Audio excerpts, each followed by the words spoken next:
Chers auditrices et auditeurs, passons à la rubrique hebdomadaire de l'émission Le Niger sur Kalangu. Eh bien, Habiba, aujourd'hui nous sommes jeudi, alors nous allons parler éducation numérique.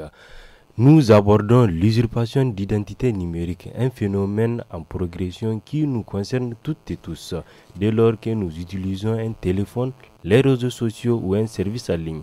Pour en parler, nous sommes avec Ousmane Mahmoudou, qui est journaliste au studio Kalangu. Ousmane, bonsoir. Bonsoir Nakale, bonsoir Habiba et bonsoir à tous les auditeurs. Comment vas-tu? Ça va. Alors, pourquoi consacrer aujourd'hui une émission à l'usurpation de l'identité numérique? Alors, parce que c'est l'un des cybercrimes les plus répandus et les plus sous-estimés.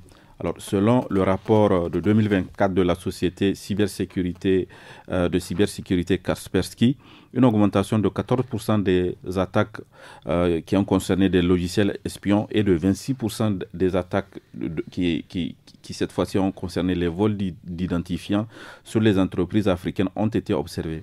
Donc, en Afrique de l'Ouest, y compris au Niger, le phénomène est amplifié par l'essor des smartphones, le faible niveau de sensibilisation numérique et la popularité croissante des réseaux sociaux comme Facebook, WhatsApp ou TikTok.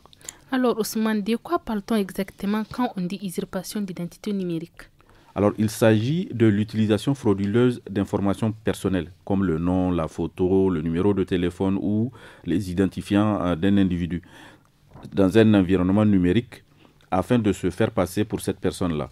Cela peut servir à soutirer de l'argent, tromper des contacts ou même créer de faux profils sur les réseaux sociaux. Ce phénomène-là n'est pas nouveau, mais il a pris de l'ampleur avec la numérisation croissante de la société. Alors, quels sont les enjeux concrets de cette menace? Alors, les enjeux sont multidimensionnels. D'abord, sur le plan économique, l'usurpation d'identité peut causer vraiment des pertes considérables. Donc des pertes économiques en matière d'argent. Ensuite, sur le plan social, cela crée de la méfiance et peut briser des liens de confiance entre les individus. Et enfin, sur le plan éthique, il s'agit d'une atteinte grave à la vie privée. L'identité, c'est ce qui nous définit en ligne, comme dans la vie réelle. Et la voler, c'est porter atteinte à l'intégrité d'une personne. Et qui sont les principaux concernés? Alors, tout le monde est concerné, les particuliers, surtout les jeunes qui sont très présents sur les réseaux sociaux. Ensuite, on a les entreprises, notamment celles qui stockent des données clients. Et enfin, on a aussi des institutions, car des usurpations peuvent viser des responsables ou détourner des services publics. Alors, comment peut-on se protéger à titre individuel? Alors, il y a deux étapes. D'abord, si vous n'êtes pas victime d'une usurpation d'identité, voici ce que vous devez faire. Il ne faut jamais publier des informations personnelles sensibles en ligne comme votre numéro de téléphone, votre pièce d'identité, le lieu où vous résidez.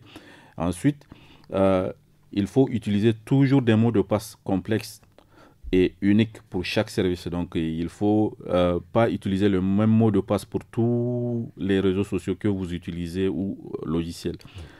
Et enfin, il faut activer la double authentification partout où c'est possible. Donc la double authentification, c'est quoi? C'est quand vous allez vous connecter sur Facebook et que Facebook vous envoie un message sur votre téléphone pour vous dire de confirmer si c'est vraiment vous par SMS.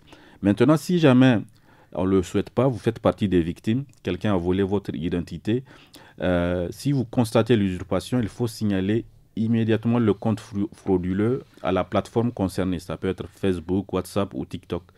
Et après, il faut prévenir vos proches et déposer une plainte au niveau de la police ou de la gendarmerie.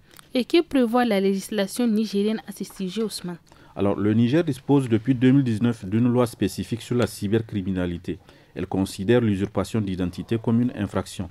L'article 14 de cette loi stipule que toute personne qui se rend coupable d'usurpation d'identité numérique encourt une peine de 2 à 5 ans de prison et une amende pouvant aller jusqu'à 20 millions de francs CFA.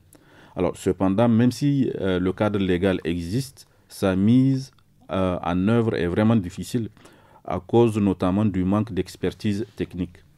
Alors, merci beaucoup Ousmane pour toutes ces informations. À tous nos auditeurs et auditrices, restez prudents en ligne et rendez-vous jeudi prochain pour une nouvelle rubrique éducation numérique sur Studio Kalangu.